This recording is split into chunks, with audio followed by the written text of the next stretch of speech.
Hey everyone, this is Dan, the GM, bringing you episode 156 of What the Dice. Are you following us on Twitter? You should follow us on Twitter. There's all sorts of cool stuff we've got going on. We have done 2 giveaways in the last year, and we have done so much more. And we are wanting to build our network and build our community, so we are inviting you to join us on Twitter at What the Dice Pod. And if you're not on Twitter, you head on over to whatthedice.weebly.com. You can find our Discord. And then still keep up with us. That's all I got. I'm going to let you get on with this week's episode, my friends. I'm Dan the GM. This is What the Dice. And this is episode 156. Enjoy!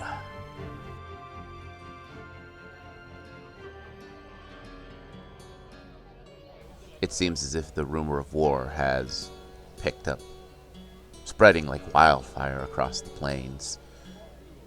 It seems as if outlying trade outposts are starting to see large encampments of orcs. Ones that are raising banners under one symbol. They are starting to see less and less trade. But they are still rumors. There's no confirmation. There's no trade cease. But trade has lessened.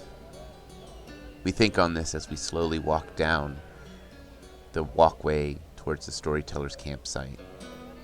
It's not uncommon for the Adventurers Guild to create small armies to help fight during times of war.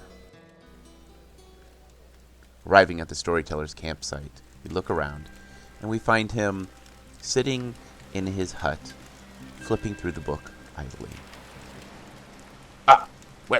Well, me friends, it seems as if rumors of war have even come out this far to our peaceful coastal town. Seems as if the orcs are rather grumpy and are seeking to take over more land. Well, they're just rumors right now, but keep yourself safe when traveling. Speaking of traveling, our adventurers have done Casimir, Everest, and Auroch a favor, clearing out their mana. The original heroes of Hold's Keep gave a promise to help the adventurers make it to mainland.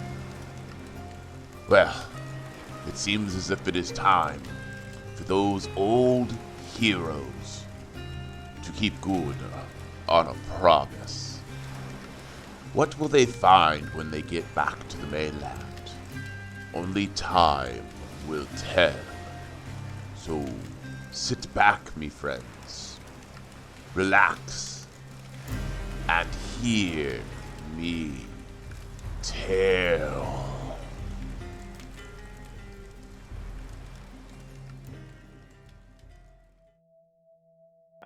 In the last episode, you guys finally finished the manor, and you were able to help the vampires and everyone get rid of their strange little dark corrupted fairy problem. In the process, learning that these 3 that you've been helping, the Lich, Everest, and Casimir, were all the original heroes of Narrow Cloud. Finding out that they all had a blessing curse thing going on, you were able to help them out, and in the end you had a chance to just sit and watch the tavern as they interacted with people of their own village. We come back. It is the next day. You had a nice, quiet and relaxing evening and a chance to sit and get some really good rest. Waking up in the morning, you notice that there are still guards about, but you notice that the corruption seems to be fading in the area. Some of the trees, though they still have this tinge of darkness to them, their leaves are starting to brighten up and show a little bit more natural green instead of this sickly dark green. You find Everest sitting out in the plaza, playing with children. Looks like he is playing jacks or something of that nature. What would you guys like to do? Well, first thing I think Kalila's going to do, aside from stretch and get breakfast, is see if Defibulus, unless it's super, super freaking easy, attach the new armor plates, the magnetic plates or what have you, onto Mugen before she forgets. So if, I don't know if Defibulus is asleep or if he beats her waking up. If not, she will be knocking on his door or seeing if he's somewhere for breakfast. Well, let's have some fun and let's start this let's start this day out with a good roll. Highest roll woke up first. Defibulus and Kalila, please give me a roll. Just straight D20? Just straight D20. I have an 11. 18. Defibulus was up first. That works. All right, Defibulus. Since you were up early, are you going to summon Mugen to do Mugen or Hugin? The rat? Mugen, the rat, because the magnetic little plates. Yes. Are you going to try to get Mugen out of Kalila's room to attempt to hook up this new armor, or are you going to wait until Kalila is awake? He'll wait till she's awake. In the meantime, he's going to take all the data he got from the silencer, his test silencer, and see if he can improve upon it. Okay. Go ahead and give me a knowledge engineering on that. Oh, you think I'd have this number memorized by now? Yeah, would be nice. 29. With a 29, you kind of have the idea of you could improve it, but it would lower your damage a little bit if you used it. So it looks like you can beef up the quietness of it, but it would come at a slight disadvantage. All right. He will jot down the notes on it and keep it handy in case he needs to make one, and then have it ready as needed. Okay. Oh, he's just going over different plans, schematics, and other things he's done. Okay. And just for game terms, for when you have the silencer on, you'll get 5 uses. If you have it on during those 5 uses, your damage drops an entire die size. Ouch. Yep. I need higher caliber bullets then. So I'm not like, sneaky, shooty, and obliterate. Yeah. Kalila, it's been a couple of hours since Defibulus has been up. He probably got up at more of the crack of dawn, or probably before then. You wake up hearing the sounds of his miscellaneous pieces of metal being moved around, as well as the sound of books and papers and scrolls and the scratch of a quill. She'll smirk to herself, make them both breakfast, and then come and knock on it would probably be, since she would have a plate in both hands, her toe claws just lightly scratch at his door. It's open. My hands are full, open the door. And he'll get up and hurry over and open the door. She goes, brought you breakfast. Right, food. I figured I woke up to your papers and your bolts hitting the ground or whatever, so I figured you hadn't eaten yet. Yeah, there's no organization here. She'd nod, hand him a plate of food. Yeah, thank you. After we eat, do you mind helping me with Mugen?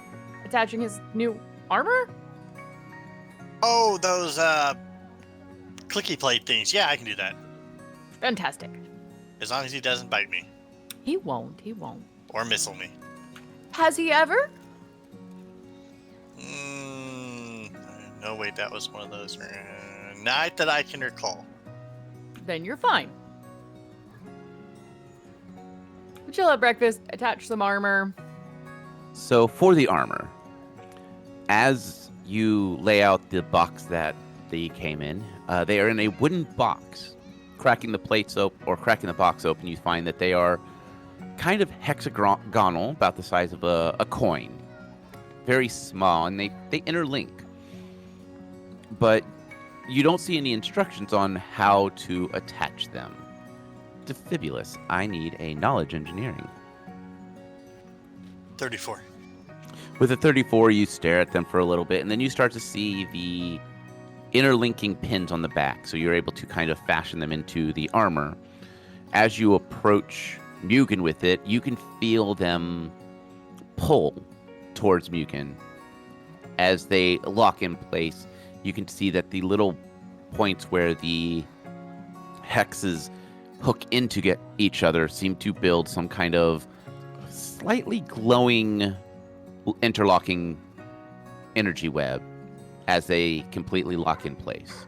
Mugen kind of shakes around a bit as things kind of resituate, and eventually you hear them kind of give off a hiss as everything completely locks into place. Interesting. That seemed easier than expected. Because I'm a genius, right? Of course you are. That's what I keep telling myself. I believe it. All right, Mugen, that work for you, buddy? He moves around for a second, and spins his tail, moves around again, and then gives a nod. All right, now what about these darts? As she holds them up, something about healing? As you hold them up, he stares at them for a second, and you hear the click of metal as he opens up his missile bay. You hear the sounds of gears clicking, and as you look down, you see that there is a slot for the darts to get placed into. Oh, well, she'll delicately place them in there. Once they are all in place, you hear the sounds of the gears clicking, and you see a strange blue light scan over them, and then it rotates back to the magic mithrils, and then his missile bay slowly closes. Kalila just kind of stares in confused cat ways, but accepts it. Neat. Defibulous, this would kind of remind you of a revolver style barrel, but instead of the bullets going straight out the barrel, it goes up and out. It's kind of what it would remind you of. So this sound, it looks like there are a couple slots for a couple different types of missiles that are interchangeable. We figure out how to make them missile things, we can give them different types. Well, that's actually really cool. How would you make them? With science. And probably some explosives. Well, he already has some explosives. Lots of explosives. All the explosives. She'd nod. Ahem. Be having a mild obsession moment. Nope, just thinking of what I could do with some of the stuff I've encountered and, like, missile-wise with him. She'd nod. She says, so what are you working on this early in the morning? I was working on the silencer and perfecting it. It'll weaken the shot, but it'll make it quiet.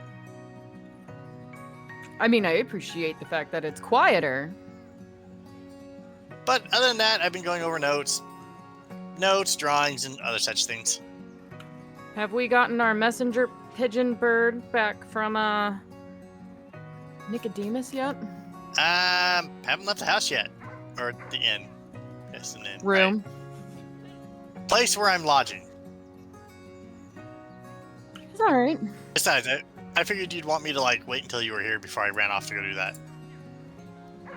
It is nice to stay in numbers, but I can go down and check with the barkeep, see if our birds come back. If you want, I can come with you. As long as you're done. I don't want to rush your, construction. Oh, no, I'm done. I just don't have the parts to go any further. Do we need to go back to that junk shop? I would be lying if I said no, but that's just purely because I want to see what more stuff he has. Well, let's go see where our pigeon is, because I think we need to wait for that to come back before we have Kazimar fulfill his end of the well, not Kazimar, the orc. What was his name?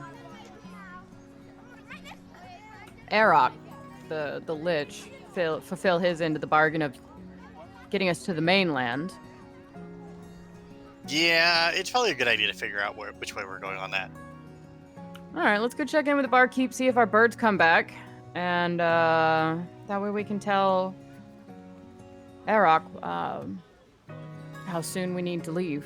And if we need to kill some time, we'll go back to the junk shop for you. Hopefully the bird's not being lazy and just like lounging somewhere. Or get shot down by an army. Why don't they install a little weapon system so he can defend himself? I don't know. I mean, just think of this little bird with a little bow and arrow or a gun or something, and he just shoot things as it flies by. I don't know if the birds are intelligent enough to operate a gun, Defibulus. It's worth figuring out. That would be a really disturbing thought. Although that would be a really tiny gun. Do they make them that small? Is she starting to head out? Well, technically, it can be done with the right tools. As you arrive down at the tavern, you see Everest walking in, a few children waving goodbye as he walks in and gives you a smile. Good morning, my friend. How are you today? Hey, Everest. Morning. So, what is your plans now that you've helped us out with our problem? Well, we were going to check to see if our messenger bird has gotten back. We were trying to get a hold of Nicodemus in the Holy City, which is apparently proving to be difficult. And once we figured out that answer, we are going to let you know when we would want to be transported to the main continent. So it comes down to not if the bird came in. Which Nicodemus are you talking about? There were a couple that lived here. The rat scholar in the Holy City likes to throw books at people. Oh, yes, him. If you give me a couple of minutes, I can go see if his mother is still around and see if I can gather a few supplies. We could just scry to him. You do have that scrying mirror. I never thought about that. Sending a bird right now is rather dangerous. It seems as if this army has found ways to track information and usually stops it from getting where it needs to go. I was worried about that, especially with how much you guys have informed us of the armies being a problem. And getting a hold of Nicodemus would be pretty vital for us. Well, let me go see if I can't find any of his relatives, and if I can get even a strand of hair or something that belonged to him, I'm sure I can scry for you. She's actually going to think, does she have anything that Nicodemus gave her? Like a note, a piece of paper? You have the rings that indicate the Institute of Extraplanar Studies. We have these rings. He made them for us. Well, then yes, I can use that. That would be just fine. Fantastic. We'll wait here. Oh, we'll just get a place to sit, and we will get started then. She'll sit. He pulls out the mirror and asks for one of the rings. She'll hand over hers. Setting the ring down at the handle of the mirror, it begins to pulse a golden hue. And then you can see Nicodemus, but it is very close up. What is this orb doing in my face? Oh, wait. Is that? Hi. Hi. Well, by the gods, I thought you've perished. Yeah, apparently we've been gone a while. He turns and kind of peers in where it's just a hard zoom in on his eye, clearly looking around. Is that? You're in my kingdom. How did you end up there? I don't want to talk about it. It was terrifying. It was amazing. Well, that's nice to know you're not dead. I have troubling news. Unfortunately, we are currently surrounded by all sorts of problems. The armies are pushing back the skeletons, and it seems if whatever you've done has rather annoyed the Bone God's armies. It seems as if they are trying to make a march on the Holy City, but Hold's Keep is doing its job, and the desert seems to be rather difficult for massive armies to travel through. She goes, well, we can happily report we now have 4 of the items. Now, what have you found? What have you found? We got the Pearl of Wind, and the Gauntlet of Water. Speaking of which, there's a underwater research facility that we got stuck in has some kind of time issues. Really cool place. Yeah, we'll dig into that probably another time. So we need to know where we need to go for the last item. And I think that's why the bone god got really mad. By the way, he can manifest into the sky. We were flying our way back from Godsfeld and got struck down. So he's getting more powerful. Very cranky. Well, I mean, if you were a god trying to wage war on mortals who are working on collecting all of your bits and bobs to defeat you, I mean, how else would you feel? And yes, gods can manifest. That's kind of part of their thing. Gods are rather annoying at this. But, Yep. let's see. So I have the skull of the earth, and I have the scepter of flames, and We got wind and water now. you have wind and water. Well, the last item, according to the text I've been deciphering, is the Reaper's Scythe. So you will have to find a way to get in contact with death. Kalila's ears just kind of fall back flat. I mean, I think we've sent him enough people that he should just give us an audience at this point. How are we supposed to get a hold of death? I'm not an adventurer. How would I know? And a pigeon? Send a pigeon. I'm not an adventurer. How would I know? I'm just a scholar. But he tries to grab the orb, and his hands just kind of face through it. How do I move? Well, hold on. He picks up a rather large tome and holds it up, and you can see the strange symbols of the different elements around a single point. I found this text hidden deep within one of the libraries. It was made of bone and flesh, and it's rather kind of creepy because it kind of whispers in the night. But it seems as if the bone god at one point was a part of the main pantheon.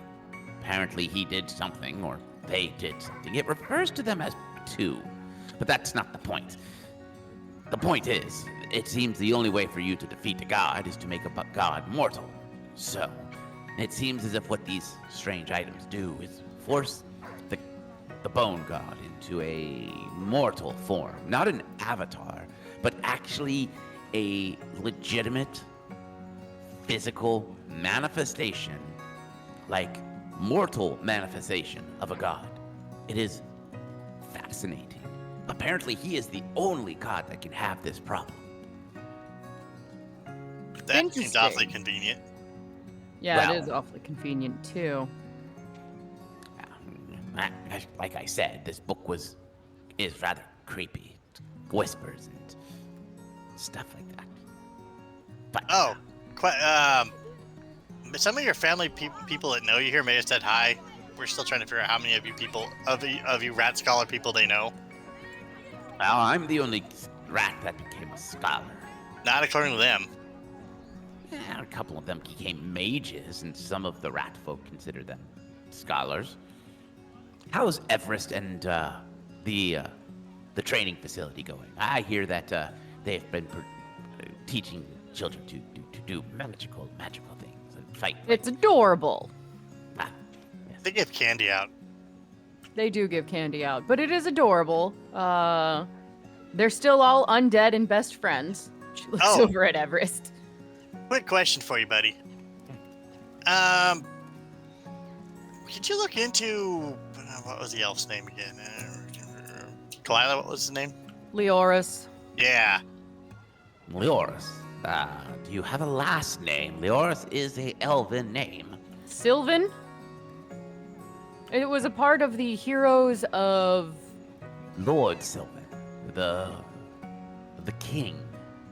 Yeah, he was the elf that was friends with Casimir, Arak, and Everest that left because his wife. And we suspect that his wife, and he's working for the bone god because something, his wife was dead, got killed, and all of a sudden was back. And this bone god seems to like to raise the dead as she kind of motions to the skeleton army that was there, isn't there now, is there. King Leoris is, well, he is one of the necromantic kings from the Elven territories. His wife has the blessing of eternal youth and eternal beauty. And he is one of the few elves that the orcs will not mess with. I have seen him, this was years ago.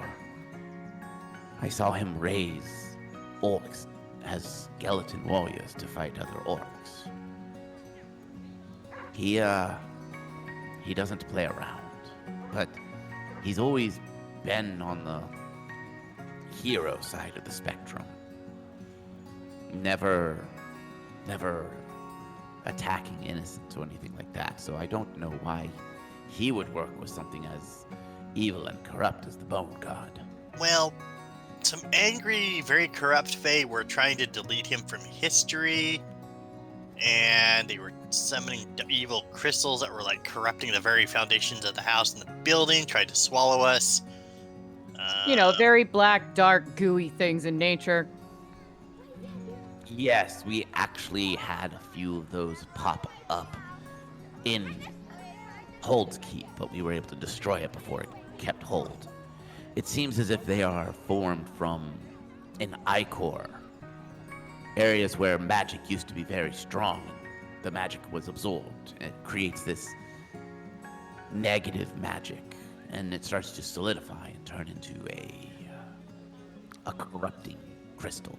Well, one of these similar to that thought, not just magic, but all of the crystals that we destroyed in Casimar's home, or their collective home, was all related to Leoris.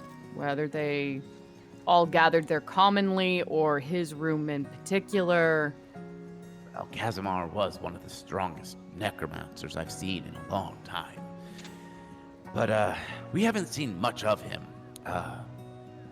We heard that he passed on. You mean Leoris or Casimar? Leoris. Oh yeah, because Casimar's we heard here. Well, it's good to know he's around. He taught me the ways of the scholar. Very smart man. Kind of creepy at night. Well, we figured we'd let you know as maybe you should look into that. It seems awfully suspicious and coincidental. Right now, every man, woman, any able body that can fight is currently defending. I have no agents at my disposal as of now, so I would suggest just be on your guard. If the Bone God is after you, I'm sure he has others that he will summon to send after you. She goes, all right, so other than get a hold of death, any other clues, advice, book knowledge on how to do that? Found an excellent recipe on scones. They're berry flavored. Kalila's just going to blink. Scones are good. Really? Well, I mean, that's what I've been doing is I've been researching, and recipes are always fun to find. You never know what you'll find in a cookbook. Sometimes you find alchemical spells. Chefs are very strange like that. The only thing I can think of is you would have to find a way to summon death without dying. Death has been one of the few... I don't want to call him a god, and he's not really a demigod. He falls under this strange category where he can appear as he wants. But, I have no clue how to summon him. I'd say ask around the village, but I don't know if anyone has ever chosen to summon death. Some of them accidentally summon death. Well, I mean, we have the heroes of Hold's Keep here to ask who is a lich, a vampire, and looking at Everest, just an undead skeleton? Everest smiles. He goes, I prefer the term eternal. And an eternal. Everest smiles and goes, well, the problem is, undead can't summon death because we have no connection to him anymore. I would suggest if you are going to try to summon death, find an area where corruption hasn't touched yet. Maybe death can do that. There are different rituals and summoning spells that I can give you that if you focus hard enough, you can summon these deities. I've seen some use it to summon their god if they need guidance. But I can give you a handful of scrolls that I've used to summon my old deities when I needed to. Lila just kind of has the slight, head shake bobbling. Yeah, I mean, try whatever we need to, but we have to go somewhere that's not corrupted. I mean, would this place count? Everest smiles. He goes, no, we are still corrupted. The orb on that is staring at Nicodemus, his eye kind of hones in again and just kind of looking around. And he's like, is that the tavern? Oh, you should order the town special. If he still makes it, it's a wonderful slice of fish soaked in a great brine.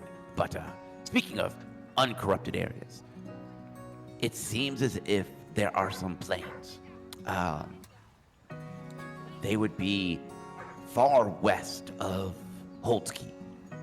Before you reach the desert region, the last indication I had of that area, I had some agents passing through.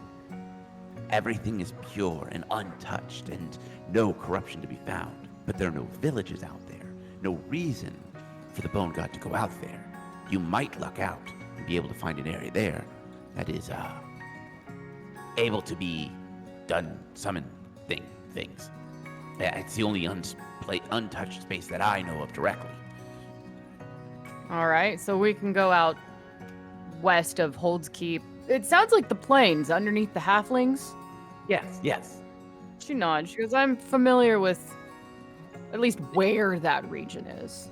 It's the area where the desert and the plains kind of blend together. There's a lot of sand, but a lot of grass, too. No one can live out there because the sand makes it impossible to grow anything.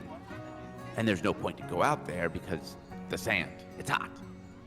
Yeah, my village called it the Great Plains.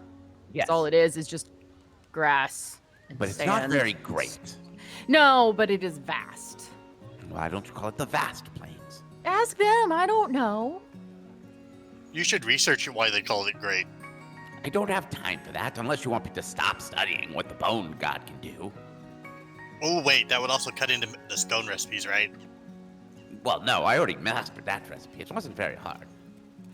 Because, all right, so after we go out there and if we can figure out a way to get a hold of Death, how are we going to get to you if you said you were surrounded by armies? Well, if you were able to summon Death can technically transcend the mortal planes. He should be able to get you here. If he's willing, how do we convince him to do that? Oh, hey, by the way, can you just take us back to the Holy City? That would be great, thanks. Well, if the world is destroyed, he is destroyed as well. It's a self-preservation thing. Gladys is trying to math that out and see if it makes sense in her cat brain, but doesn't say anything. Just has a weird, ear twitch. Have you tried using that as a way to convince people to work for you? So, how else is the travels going? Have you found anything else interesting that might help with the fight against the Bone God? Look at Defibulus trying to remember if there was anything else that there was useful. Let's see. He goes, well, I mean, like I said, we found an underwater facility. Miranda. The Miranda. Godsfeld was a ship from 2,000 years in the past. Has some cool robotic snakes. Like clockwork? Nah, clockwork's not. More advanced than clockwork? I don't know. You'll eventually send more people out there. They are planning on opening up their doors now. Yeah, I'm sure you'll get wind of it.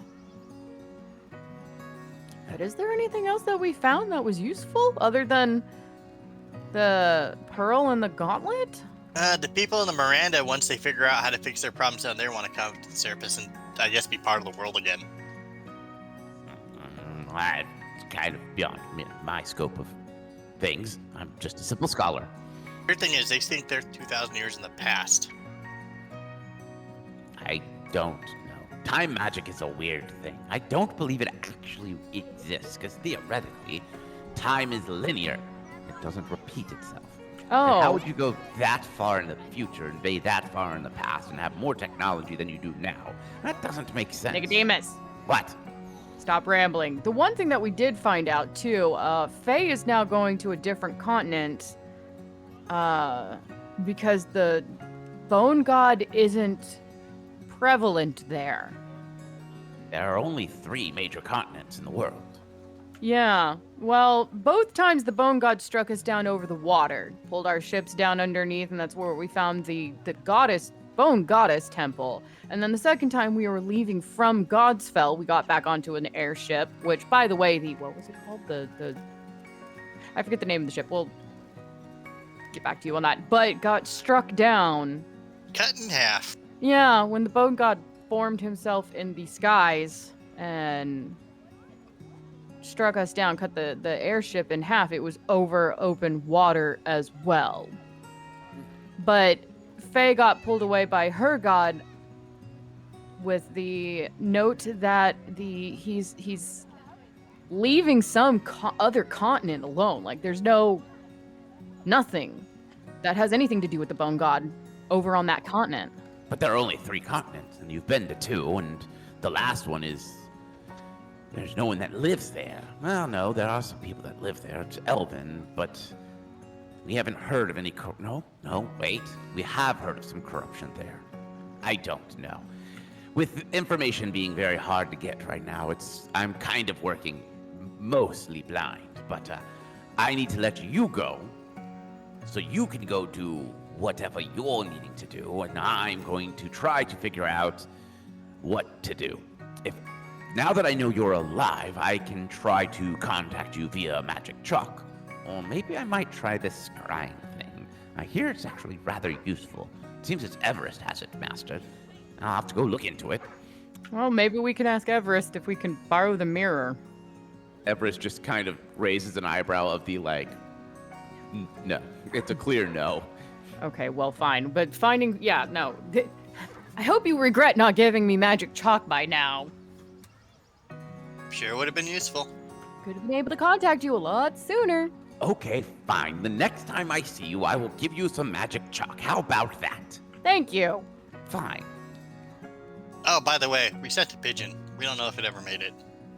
No, we can't get pigeons anymore. It seems as if... Yeah, I don't know. Things are being shot out of the sky, left, right, center. We hear gunshots and everything. It's rather noisy out here. Gunshots? Yes. Apparently the Bone God's armies also not only incorporate sword shields, catapults, and all the other normal weapons, but some of them are starting to carry firearms. I wonder if that has to do with my brother's wife. Yeah, she is still presumably alive.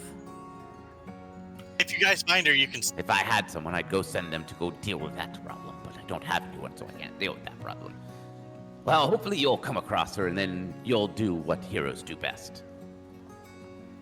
All right, so we still need to get to the main continent and apparently out to the plains. Seems as so. And try and summon death.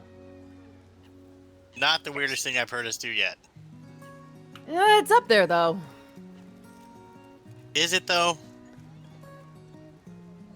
No, you're right. Kalila hangs her head. No one ever said being an adventurer is ever fun. We all get stuck with our own strange worlds that we must deal with. Everest and them had to fight an army by themselves. I'm sure some of them have told you tales of having to fight lich kings and giant oozes and unseen horrors that all threaten the world. We all have our own stories, and we all must deal with them. Oh, I just blow things up. Well, then your book is very explosive. But I have things to do. Enjoy your... however you're going to get back. And if you see Death, tell him... help. we could use it. Dear death, help. Okay. Love Nicodemus. Got it. Well, I mean, if you want to put it that simply, I mean, I'd forge out a letter that's a little bit more in depth, but I have work to do. How do you get this thing to go away? Everest removes the ring from the bottom, and the orb slowly disappears, and the mirror returns to a silver reflection. Handing you the ring back, he shakes his head. Nicodemus has not changed since he was a youth. I don't know if that's comforting or disturbing, but How old is he then? yeah, you said he might still have a grandmother, or a mother around here. How old is he? He is up in age. He is a retired adventurer. Even though he just literally proclaimed that he's not an adventurer. He wants to always forget being an adventurer. He lost his brother in that. But he is older. He is not the oldest rat I've ever met, but he is up there. I remember training him when he was a youth. How many brothers did he have? Just one. Because there was a old rat fisher guy that made trees part and whatnot too, and he says Nicodemus was his brother. Yeah. Well, there are multiple Nicodemuses that live here. He said this is the only Nicodemus that left to be a scholar. Oh, well, his spirit could still roam free and may have come to help you. Also not the weirdest thing that we've run into, too, looking at Defibulus. Point. So, with the corruption about, it has something to do that it may disturb old adventurer spirits to fight. It's hard to say. Well, in that case, Defibulus, did you still want to go to your junk shop, or shall we just go ahead and get out to the plains as fast as we can? It sounds like... Wow, the Bone God's getting stronger. Bone God is just really making doing anything enjoyable difficult. You know that? Mm-hmm. Well, when one fears an adventurer, they do tend to become more aggressive. Hey, are you saying a god now fears me? Yeah, actually, that's exactly what he... Us. I'm included in that, too, but yeah. Not true. I did make the sun go backwards. So not only the sun fears you, but the gods do, too? Yeah, the gods don't exist. You've Never mind. Everest stares at you guys for a moment and goes, well, it will take me about an hour to get the other two up and ready to do a teleportation spell. If you do have any shopping to do, I would just go ahead and go do it. We'll just meet you in the town square near the fountain when you're ready to depart. That sounds good. He nods, picking up the mirror, he slides it into his pocket, and he hands you back your ring. All right, let's stock up on some rations and go get you some parts. Alright, sounds like an idea. During the time where you guys go do your shopping, you are able to acquire some more older clockwork parts, tubes, and whatnot for whatever miscellaneous projects you're doing. Kalila, you purchase up some rations, fill your canteens and water skins, and you make your way to the center of town. It is approximately noon at this point. The whole town has kind of gathered in the square as Everest is walking around placing strange crystals of different colors around the main fountain. You see the Lich with black chalk creating line work, and you watch as Kazimar is flipping through books and scrolls, setting some out for you. As you approach, Everest looks up and smiles. Well, it is almost time for us to say safe travels. You have been a great help to us. Kalila will smirk and nod, and she goes, well, you guys used to be adventurers too, you get it. How do I use motioning to the spell scrolls things that he has? Each scroll will have a wording. I've translated them all to common for you, and it walks you through all the steps. You just need to make sure you focus on not death, but you want to focus on the Grim Reaper himself. Summoning death might summon the god of death, and you don't want that. You want the Reaper himself. Kalila will nod. She goes, all right. Now, legend says that the Grim Reaper will pick the form that is best suited for the situation. But it seems as if you are summoning him, he might just appear in the normal bone form with the cloak and the scythe. She goes, I've seen some creepy things. However he forms is probably not going to bother me. Well, he hands you the pack of scrolls. He goes, these are for you then. Thank you. He nods. Now, if you don't mind, just step into the circle and we will get you to the mainland best we can. Closest to the plains as you can, please. We will try. Yes. It's sometimes teleportation magic is tricky, but we will get you onto the mainlands. I appreciate that. Wait, which mainlands? The one with the holy city on it. Okay, I was just making sure this isn't like, oh, we just dropped them off at some random location type thing. No, we've all been adventurers. We do know that time is of the essence. No, but it would make one really funny prank. Yeah, it would. Everest just smirks as he kind of shuffles you into the circle. Kalila will stand with Hugin and Mugen in her arms, since he's carryable. Once you are in the circle, there's a beam of light that starts to trace out the black chalk, and the world around you begins to glow and pulse as you can feel yourself being pulled into the earth itself. And it's not you feel like the earth around you. You feel like you are in a river and you are following the flow of magic. There's turns and twists, and eventually you appear on the mainland. You recognize a lot of the road signs. And as you land on this old, beaten path, you see smoke coming up to the sky far north. You can feel the strangeness in the air around you as corruption has tainted the air. And as you look around, you see a single tree growing with an old rat.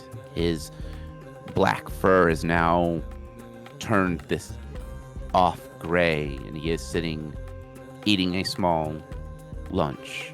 Next to him is a cart with a large horse. He looks up at you with a raised eyebrow and sets his lunch down slowly. Reaching for a weapon, he stares at you expectantly. Well, as Kalila comes out of being teleported and sees Defibulus and gets her bearings, she goes, I think riding the door down the water in the temple was more fun than this. I think that thing that launched us up into the sky was better. And person going for a weapon. Why? Kalila will just defensively grab her own bow like, we're not here to attack you. You're not one of them bone creatures, are you? No, far from it. They want to kill us. Yeah, Bone God's kind of mad at us. Anyways, can you help us get to the plains? He cocks his head to the side. Going to the plains. Yeah, I can. Where'd you all come from? Rat Kingdom. There apparently nobody can sail ships anymore, so we had some people help teleport us magically. Okay. That's why we suddenly appeared in front of you. Hi, who are you? I'm Kalila. This is Defibulus. He just stares at you for a second. He goes, I'm Rayo. I run a small trade operation. I can get you to the plains. I was heading that way to gather up some herbs for some friends of ours. I will happily pay you. Oh no, I'm heading that way anyway. But I was just gonna have lunch. If you don't mind waiting a couple of minutes, let me finish up my lunch. I can take you to the plains. Sure. By all means, shouldn't travel on an empty stomach. Yeah, it's always a bad idea. Shall we eat too? Thought we just had breakfast. Yeah, we kind of did. But she'll look off to the smoke, what's with the smoke in the distance? He just shrugs. He goes, it's been like that for months now. Seems as if there's some armor putting the paces on Hold's Keep.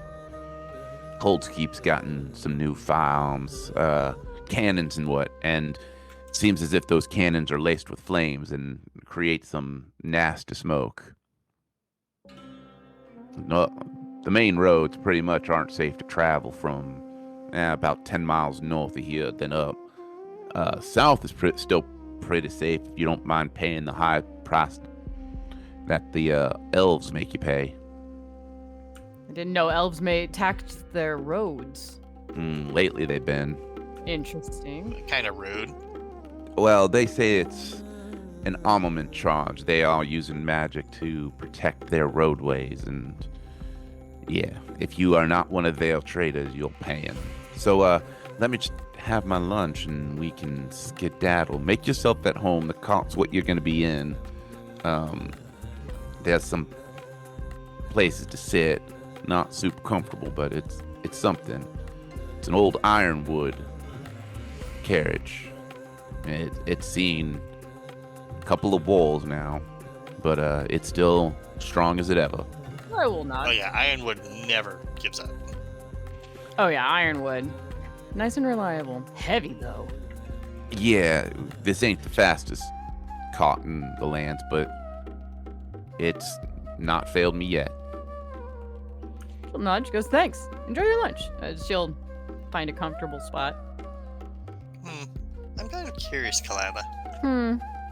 Well, the elves are relying on magic. Isn't everyone saying that's having issues? Yeah, that is peculiar. The elves are still using magic.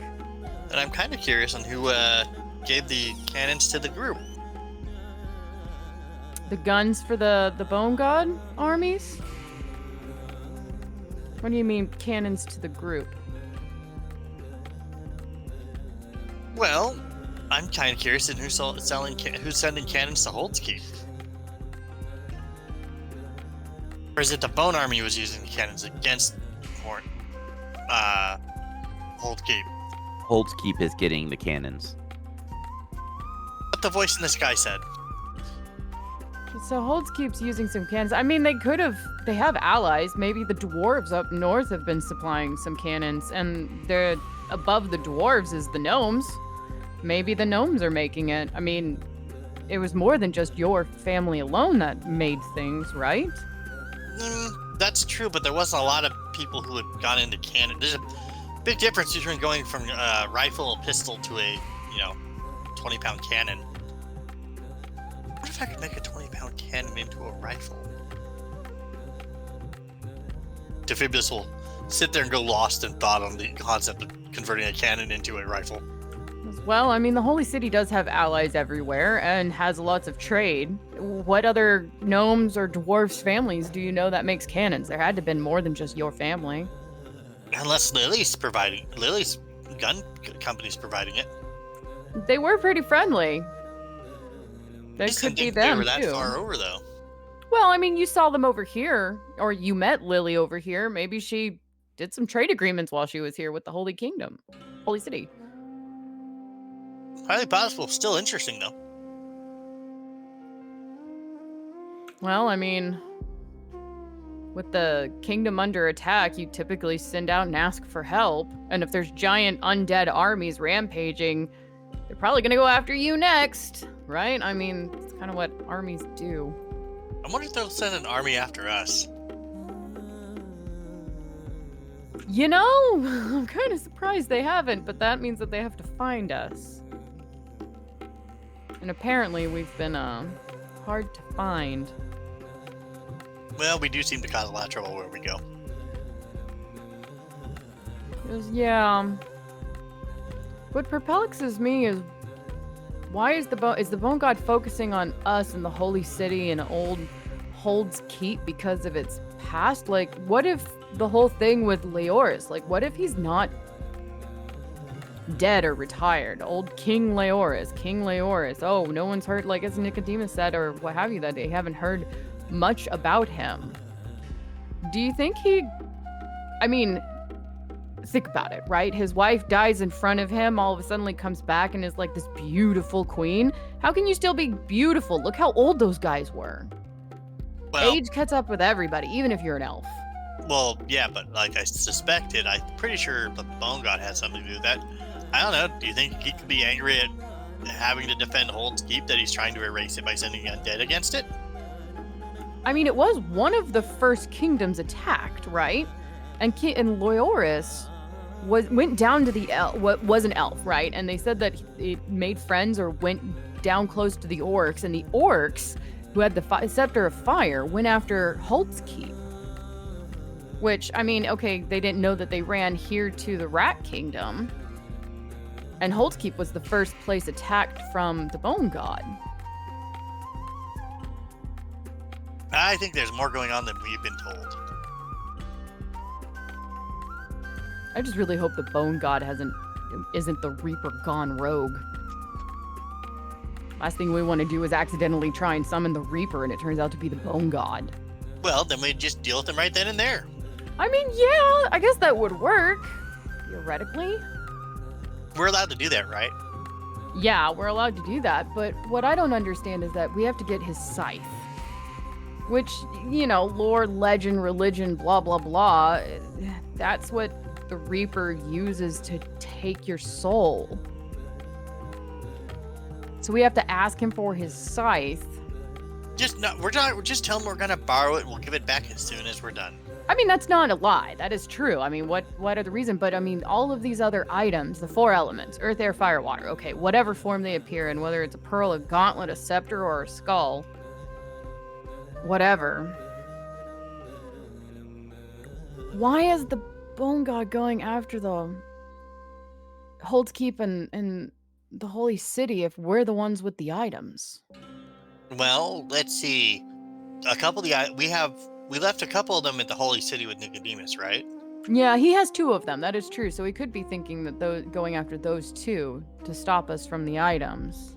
But Hold's Keep doesn't block access, I don't think, to the Holy City. It can be circumvented. So I'm kind of wondering if the attack on Hold's Keep is someone else holding a grudge.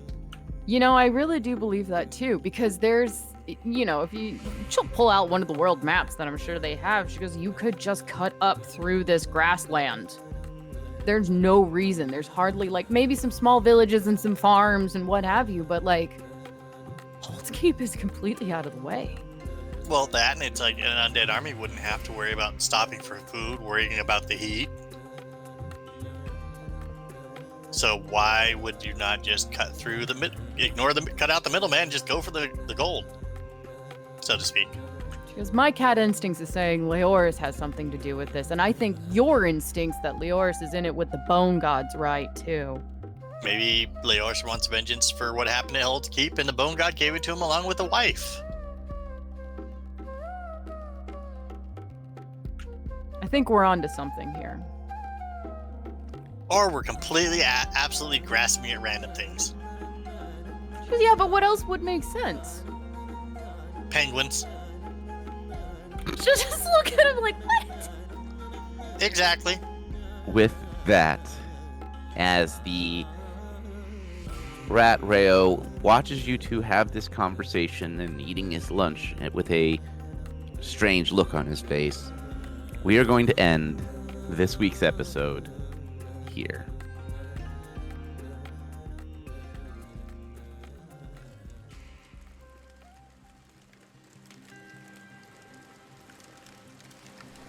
Well, well, it seems as if the adventurers have made it to the Homelands, the mainland with the holy city and the war that has been brewing. With this strange cartman offering route into the area on which the adventurers will be able to summon the Grim Reaper. It seems as if their quest is all but almost complete. Once they get the scythe, all they have to do is survive and get back to the holy city, and then deal with the bold god. Well, me friends, the moon is high, and it is time for us to say farewell. But as always, may the dice gods bless your every roll.